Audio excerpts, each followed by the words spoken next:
Muy buenas tardes y gracias por acompañarnos en este tiempo en el que vamos a entrar a la palabra de Dios para ver y atender lo que Dios nos quiere decir en esta tarde. Hoy vamos a hablar acerca del ingrediente clave para toda comunidad cristiana. Un ingrediente clave para toda comunidad cristiana. Cuando falta es desastroso para todos, pero cuando está presente, todo puede marchar con la bendición de Dios y la bendición de los que participan y de los que son bendecidos por esa comunidad. Vamos a ver esto en la última parte de la primera carta de Pedro. Pedro fue uno de los primeros seguidores de Jesús y uno de los líderes del cristianismo, de la iglesia desde su inicio. Y Pedro está escribiendo a creyentes que estaban sufriendo, estaban siendo perseguidos por su fe en Cristo, y Pedro les escribe para alentarlos y también para ayudarles a entender cómo enfrentar tal sufrimiento de una manera que le glorifique al Señor y que alcance a las personas que los rodean para Cristo. Pedro les empieza hablando acerca del glorioso futuro que Dios tiene preparado para ellos. Les recuerda que todo esto es temporal, que pronto viene su herencia eterna cuando Cristo regrese. Y también les ha hablado acerca de la nueva identidad que tienen como pueblo de Dios aquí en medio de este mundo. Y luego, y por toda la carta, Pedro les habla acerca del sufrimiento y les recuerda que Jesús mismo nos dijo que íbamos a pasar por aflicciones, que si Él padeció, también nosotros íbamos a padecer en este mundo. Y Pedro les recuerda el Evangelio, que Jesús sufrió por nosotros para que nosotros pudiéramos ser perdonados de nuestros pecados y tener acceso a una relación con Dios y acceso a su reino eterno. Y que Cristo ahora nos llama a nosotros a sufrir por Él, con Él, para que las demás personas que nos rodean puedan llegar a conocerlo, viendo la mano de Dios y el amor de Dios en nuestras vidas. Entonces, Pedro les ha hablado acerca de cómo conducirse en la sociedad, en el hogar, y ahora, para concluir, él les va a hablar acerca de cómo conducirse en la iglesia, en la comunidad cristiana, ¿verdad? Y ya hemos visto que él habla a los creyentes y les dice que tiene que haber entre ellos un amor profundo, un amor fraternal y entrañable, y que debe haber compasión entre ellos, debe haber armonía, hospitalidad, se debe ver que son una familia. Pero hay un ingrediente clave en la receta de todo esto, que si uno no lo incluye, todo va a salir amargo y mal. Y eso es lo que queremos ver en este día. El amor es tan esencial, pero lo que estamos diciendo es que si no hay este ingrediente clave, no puede haber amor tampoco. Sin esto, no podemos tener un amor verdadero, no podemos tener armonía en una iglesia. Entonces, vamos a empezar en la última parte de la carta de Pedro, el capítulo 5, empezando en el versículo 1. Y leemos lo siguiente. Por tanto, a los ancianos entre ustedes exhorto yo, anciano como ellos, y testigo de los padecimientos de Cristo, y también participante de la gloria que ha de ser revelada. Pastoreen el rebaño de Dios entre ustedes, velando por él, no por obligación, sino voluntariamente, como quiere Dios, no por la avaricia de dinero, sino con sincero deseo, tampoco como teniendo señorío sobre los que les han sido confiados, sino demostrando ser ejemplos del rebaño. Y cuando aparezca el príncipe de los pastores, ustedes recibirán la corona inmarcesible de gloria. Pedro aquí dirige su atención a la iglesia y al ingrediente imprescindible que tiene que haber para que haya armonía y unidad en ella. Empieza hablando con los líderes de la iglesia, y para entender bien a quiénes se dirige Pedro y lo que les dice, hay que entender claramente que en el Nuevo Testamento hay un solo oficio que tiene cargo sobre la iglesia del Señor, pero el oficio se describe con tres diferentes términos: ancianos, pastores y obispos. Obispo quiere decir básicamente supervisor, uno que está velando, gobernando. Cada término describe un aspecto diferente del trabajo que lleva a cabo estas personas. Son maduros en la fe, por eso se les llama ancianos. Ellos van a cuidar y alimentar al pueblo de Dios con la palabra, por eso se les llama pastores. Y también tienen la responsabilidad de supervisar y administrar las cosas y las personas de la iglesia. Son obispos. Ese viene de la palabra griega que quiere decir básicamente supervisor o algo así. Pero queda muy claro en varios pasajes, incluyendo este, que todos estos términos hacen referencia a un solo oficio. Pedro les dice a los ancianos, nosotros hoy en día muchas veces les decimos pastores: pastoreen el rebaño de Dios entre ustedes, velando por él. Esa expresión, velando por él, sería básicamente obispando, funcionando como obispo, supervisando las cosas en el pueblo de Dios. Pero nuestro enfoque no es que los tres términos describan a las mismas personas, sino qué es lo que Pedro les dice a estas personas. Les dice lo mismo que Jesús le dijo a él en sus últimos días con Pedro: alimenta, apacienta mis ovejas. Pero la clave es cómo y por qué lo deben hacer. Les dice Pedro tres maneras en que no deben buscar pastorear al rebaño de Dios, y luego tres maneras también en que sí deben buscar pastorear al rebaño de Dios. Leamos. No por obligación, sino voluntariamente, como quiere Dios. No por la avaricia del dinero, sino con sincero deseo.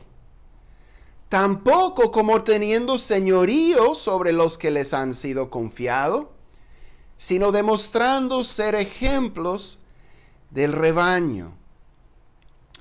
No deben buscar servir como pastores porque lo tienen que hacer, porque es una obligación. Tampoco deben buscar hacerlo porque quieren beneficiarse de alguna manera de la oportunidad. Deben servir de su propia voluntad. Debe ser un deseo propio. Primero, habla de los motivos, Pedro, que los que quieren servir como pastores deben tener. Como Pablo le dice a Timoteo en 1 Timoteo 3:1, se dice, y es verdad, que si alguno desea ser obispo, a noble función aspira.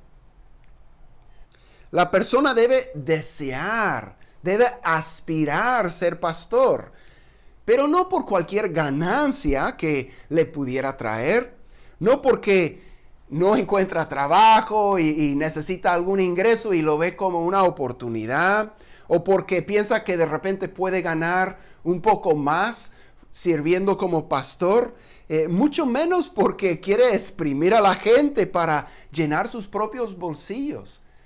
Qué desastre cuando ser pastor y dirigir una iglesia se convierte en el negocio familiar.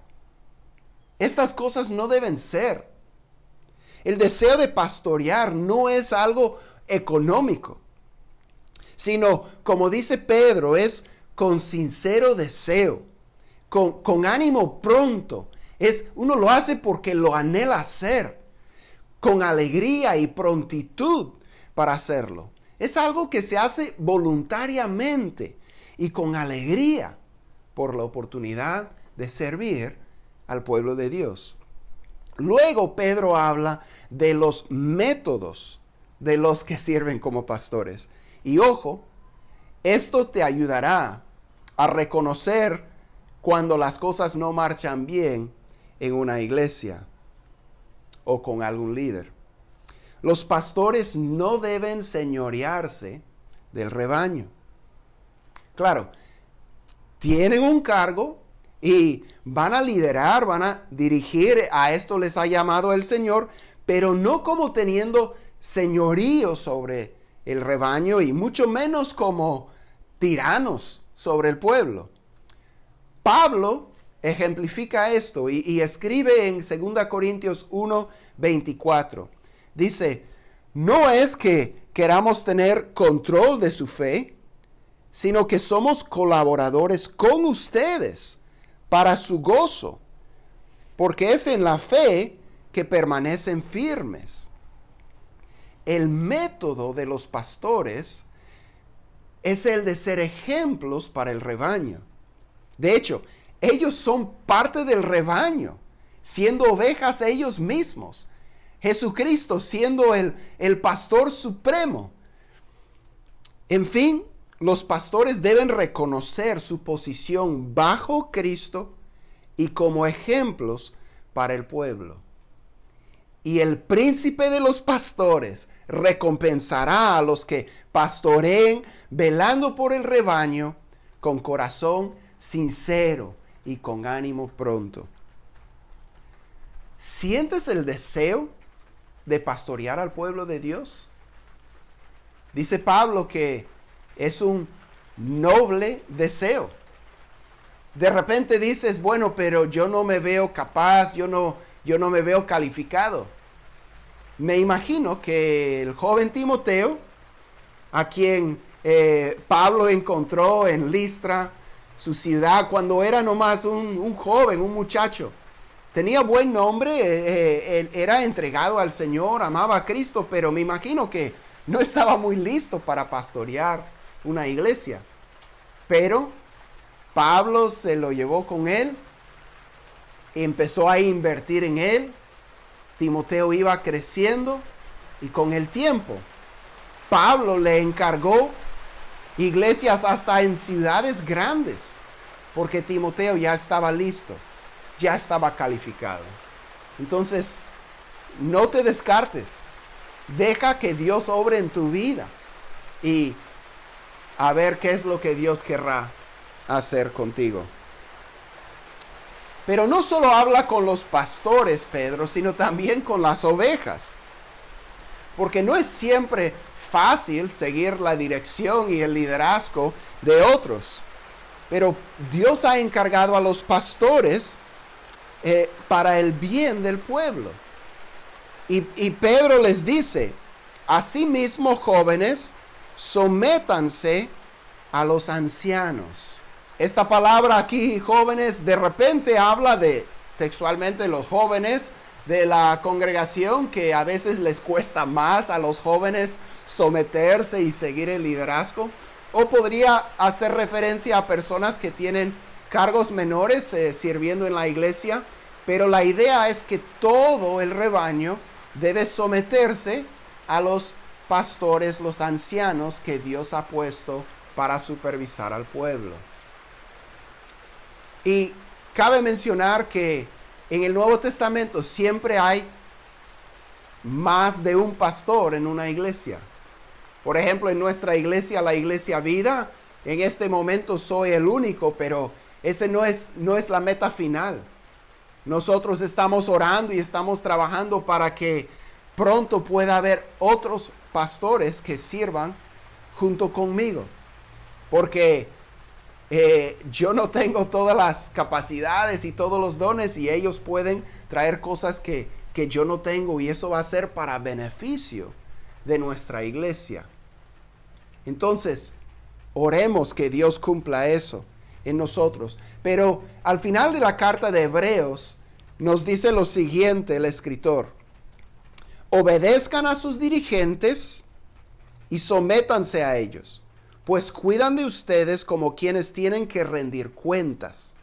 Obedézcanlos a fin de que ellos cumplan su tarea con alegría y sin quejarse, pues el quejarse no les trae ningún provecho. El rebaño debe someterse a los ancianos, a los pastores. Y esto requiere mucho esfuerzo, reconociendo que uno no lo sabe todo, que Dios obra a través de los ancianos, a través de los pastores que Él ha puesto sobre el rebaño, y que Dios está en control hasta cuando estos se equivocan, porque eso también va a pasar.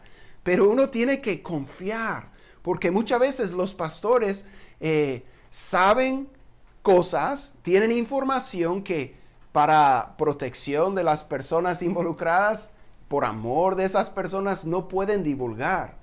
Y muchas veces se tienen que tomar decisiones que hasta la congregación no entiende.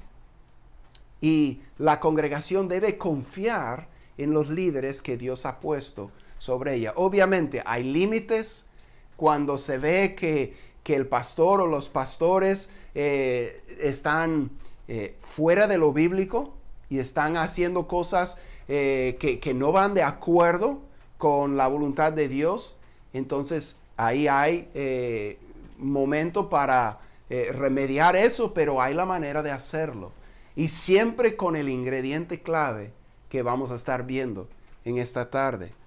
En todo lo que Pedro les está diciendo a los pastores y también al rebaño, se ve el ingrediente clave, pero ahora nos lo va a decir directamente. Vamos a leer continuando en el versículo 5. Dice así: y todos revístanse de humildad en su trato mutuo, porque Dios resiste a los soberbios, pero da gracia a los humildes.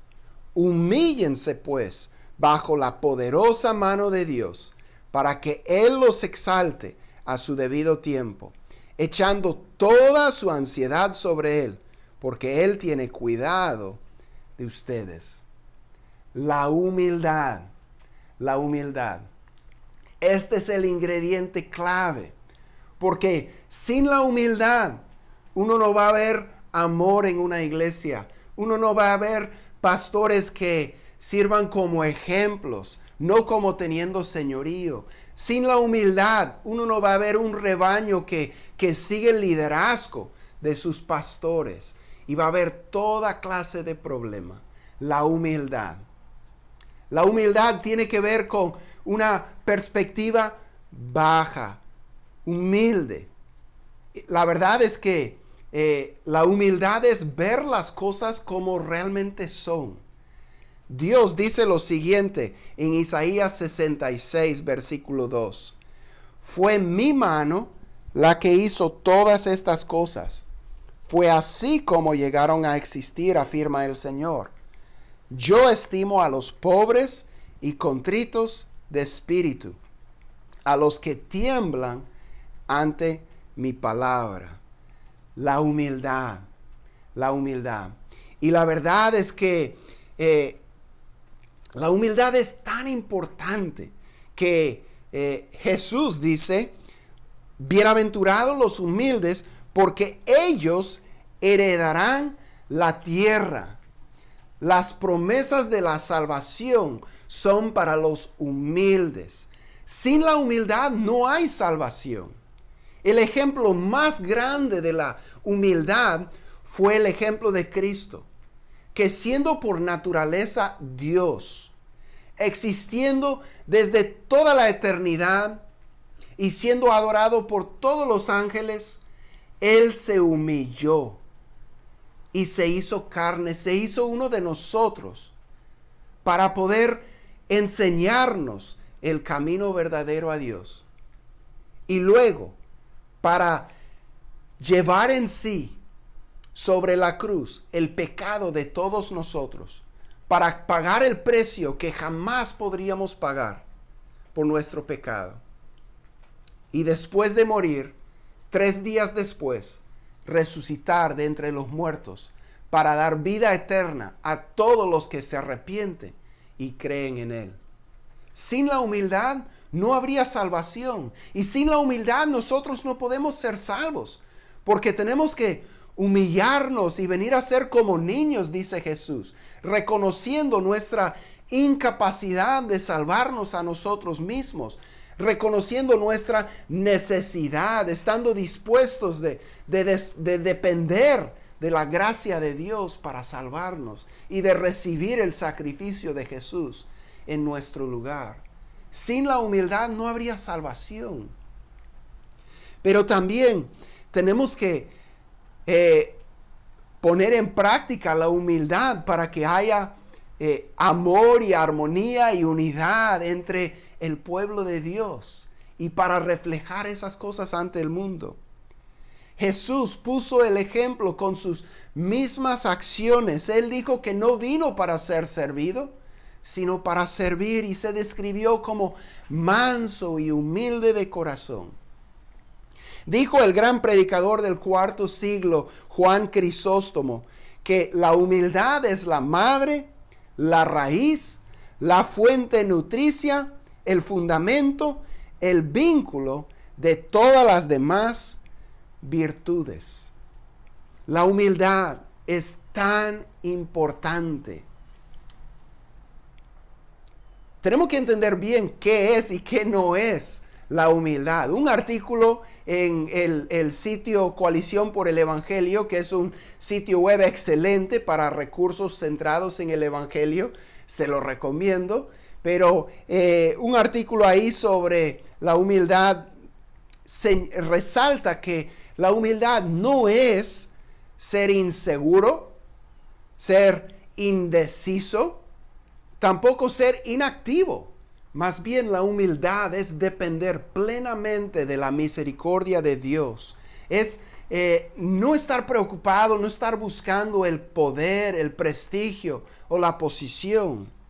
Y es una aceptación completa de la palabra de Dios. Y ahí vemos que siendo humildes vamos a tener convicciones fuertes y las vamos a defender. Y la humildad es un ingrediente clave para toda iglesia, porque como nos dice Pedro, Dios resiste a los soberbios, pero da gracia a los humildes. La bendición de Dios sobre una iglesia viene a través de la humildad de sus líderes y de sus miembros ante Dios y su palabra. Humíllense pues bajo la mano poderosa de Dios, para que Él los exalte a su debido tiempo. Pero hay otro aspecto de la humildad que es necesario para toda iglesia, y tiene que ver con humildad en cuanto a nuestra seguridad espiritual. Vamos a ver lo que Pedro nos dice en los versículos 8 y 9. Dice: sean de espíritu sobrio, estén alerta. Su adversario, el diablo, anda al acecho como león rugiente, buscando a quien devorar. Pero resístanlo, firmes en la fe, sabiendo que las mismas experiencias de sufrimiento se van cumpliendo en sus hermanos en todo el mundo. Es muy fácil pensar, bueno, Cristo ya me salvó, ya el enemigo no me puede tocar y no tengo que preocuparme por nada. Pero esta no es la postura del cristianismo del Nuevo Testamento.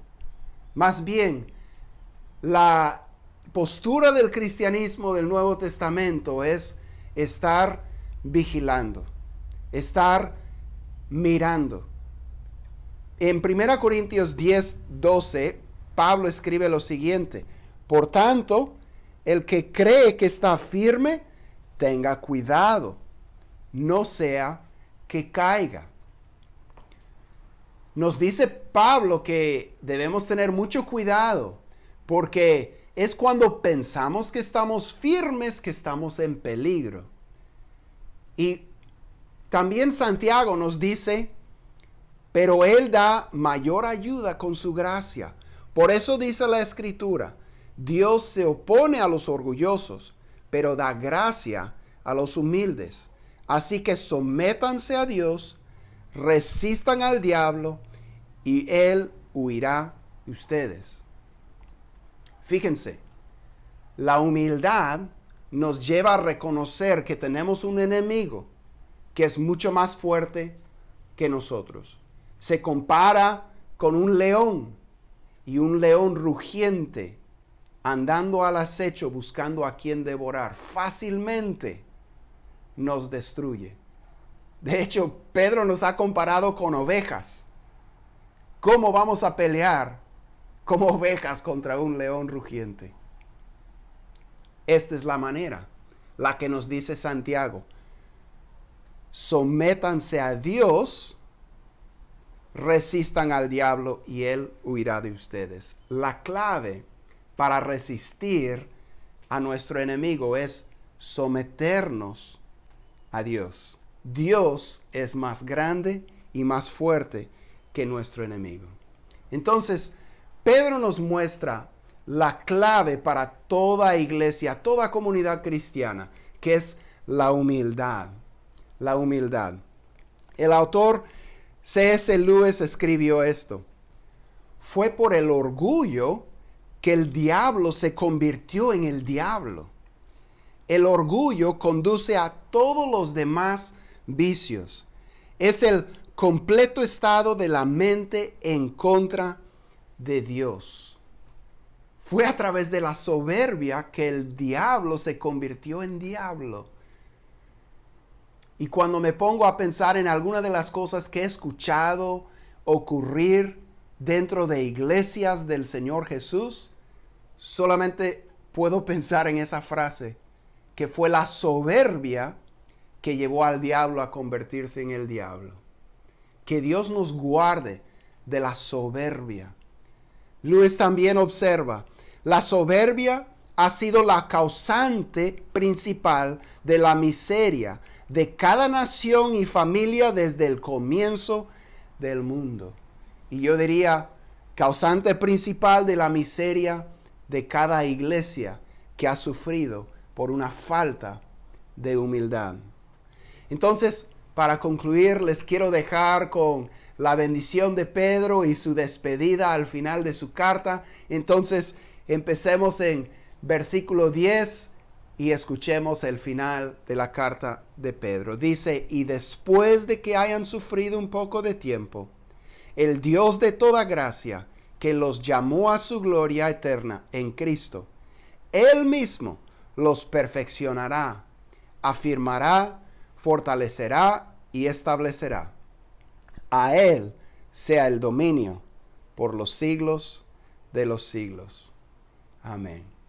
Muchísimas gracias por acompañarnos y que el Señor nos ayude a ser humildes, a depender de Él para nuestra salvación y para nuestro todo. Que el Señor les bendiga.